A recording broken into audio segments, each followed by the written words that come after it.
Prayer redefined from begging to assured imagination.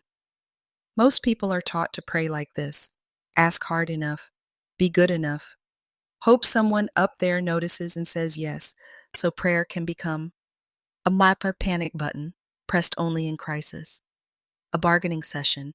If you give me this, I'll do better. A reminder of how small and powerless you feel. No wonder so many people quietly wonder, is anyone even listening? This article offers a different angle. Prayer isn't begging for a favor. Prayer is poem inner alignment with the life you're choosing to accept. It's not about convincing a reluctant universe. It's about letting your imagination and feelings accept your wish as already done in essence and allowing your outer life to rearrange around that. We'll explore the shift from begging to inner certainty, prayer as a creative inner act, not just spoken words, how to construct assured imagination prayers. Examples: well being of someone you love, peace at home, specific outcomes, the quiet, private nature of this kind of prayer. A simple daily practice you can start today. You don't have to change your spiritual beliefs to use this. You're simply upgrading how you relate to them, from fear to partnership, from begging to trust. Chenda 1, the old model: prayer as begging and bargaining. For many, prayer means, say, getting down on your knees, listing all the things that are wrong, pleading with a distant power to fix them. The tone is often, please don't forget me. I know I don't deserve it, but if you love me, make this go away. Even when the words sound respectful, the underlying feeling can be, I'm powerless. I'm separate from what I need. I must persuade someone else to care enough about my situation. This style of prayer has a few hidden problems. 1.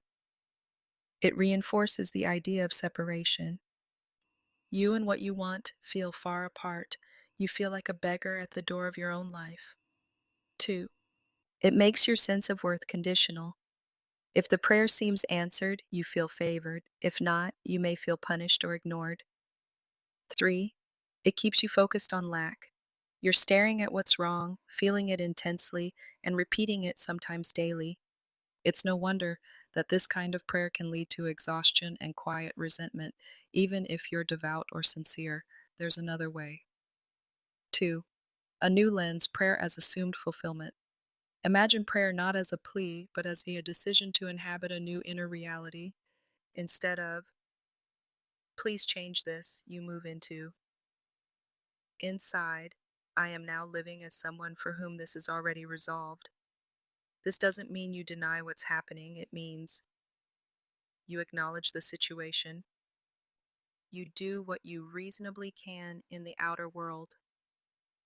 And then in your inner world, you assume the end result you truly desire and let your feelings settle as if it were already done. You're not bullying yourself into fake positivity. You're gently stepping into, I accept this outcome as real in the unseen, and I let my imagination and emotions align with it now. In this view, prayer is not words alone. It's the feeling you rest in after the words. The most powerful prayer is not please, but thank you, not as a forced phrase, but as a sincere inner knowing that what you're seeking already has a place in your life. 3. How assured imagination works. We're not talking about waving a wand. We're talking about a very real psychological and spiritual process. When you repeatedly enter a scene in your imagination where your problem is resolved, your heart is at peace, your need is met, a few things happen. Charwad, your nervous system calms. You stop rehearsing worst case scenarios and start rehearsing peace. A calmer system makes clearer choices. 2. Your identity shifts. Instead of living as the one who is desperate, you begin to live as the one who knows this is taken care of. Your actions, words, and energy change. 3. You become more receptive. In desperation, you only see more reasons to panic. In quiet assurance, you notice help, ideas, and openings you would have missed. 4. You stop wrestling with the how. You focus on the end, the peace, the solution, the reconciliation, rather than micromanaging the path. From the outside, this can look like coincidences, doors opening, or luck. From the inside, it feels like I decided this outcome was mine, and life slowly lined up around that decision. It's not that you don't act, you simply act from an already answered state, not a panic stricken one. 4. Building a new style of prayer, step by step. Let's turn this into a practical method you can use. Step 1. Clarify what you actually want. Most prayers are long lists. Help me with this bill, this person, this symptom, this fear. For assured imagination and pare it down. Ask, if all the details worked out in the best possible way, what is the essence of what I'd want to be true? Examples. I want my home to feel peaceful and safe. I want my loved one to be well and supported. I want this legal situation settled in my favor and fully resolved. I want to feel financially stable and calm. Name it clearly in one sentence. Step 2. Choose an end scene that implies it's done. An end scene is a short inner moment that would be true. After. Your wish has come to pass. You're not imagining the entire journey, just the proof that it's complete. For example, peace at home. You see yourself and your family sitting at a table laughing. Someone says, I'm so glad we're in a better place now. Loved one's well-being. You hear them say, I'm feeling so much better. You see them walking, smiling, or doing something they couldn't before. Specific outcome. You read an email that says, congratulations, you've been approved, hired, cleared. You hear a voice on the phone saying, everything went in your favor. The key is short, simple, emotionally rich. Step 3. Enter a quiet, receptive state. Prayer. In this form is most powerful when your mind is soft and your body relaxed. You can sit or lie down comfortably. Turn off or lower lights and distractions. Take a few slow breaths to calm your body. You don't have to be half asleep, but a drowsy, calm state makes imagination sink deeper. Step 4. Step into the scene in first person. Now, be there. See through your own eyes, not like watching yourself on a screen. Hear the words. Feel the physical sensations. Stay in the after. Feeling. Relief, gratitude, soft joy, peace. Let that feeling soak in. Don't rush it. Let it feel as normal as possible, like remembering something, not straining for it. Step 5. Say thank you and release. When the scene feels vivid enough, let it fade gently and say, wow, thank you. It's done. This is handled. You're not thanking nothing. You're thanking life, God, if you believe in God, your deeper self, the organizing intelligence behind your existence, whatever feels right to you. The important part is the tone. Not panicked, not demanding, but settled, like closing a book after finishing a good chapter. From there, you go on with your day, not obsessively watching for proof, but gently returning to that feeling whenever fear tries to take over. Examples: turning real-life prayers into assured imagination. Let's walk through some common situations. Hamchana A, praying for someone's well-being. Old style. Please, please heal them. I'm so scared. Don't let them suffer. Don't let them die. Please change this. I can't handle it. The heart is sincere, but the focus is on fear, worst case outcomes, your own helplessness. Assured imagination style. 1. Clarify the essence. I desire for them to be well, supported, and safe. I desire peace for both of us. 2. Choose an end scene. You're sitting together, maybe outdoors or at a kitchen table. They say, I feel so much better now. You feel a wave of quiet relief. 3. Enter the scene. Feel their presence healthy and strong. Hear the tone of their voice, steady, light. Notice your own body relaxing, your shoulders dropping. 4. Seal it with gratitude. Thank you for their restored health and our peace. You still follow medical advice, support them practically, and handle real world tasks. But your inner stance becomes, we are now living in the reality of improvement. Um, B. Praying for peace at home. Old style. Please stop the fighting. Please make them change. I can't take the chaos anymore. Just make this end. Again, understandable, but you're marinating in tension. Assured imagination style. 1. Essence. I desire a harmonious, respectful, peaceful home. 2. End scene. You see your family or household sitting together, maybe watching a movie or sharing a meal. The atmosphere is calm. Someone says, I like this. Things feel so much better lately. 3. Enter the scene. Feel the softness in the room. Hear gentle conversation or shared laughter. Feel your own chest loosening, your heart warm. 4. Gratitude.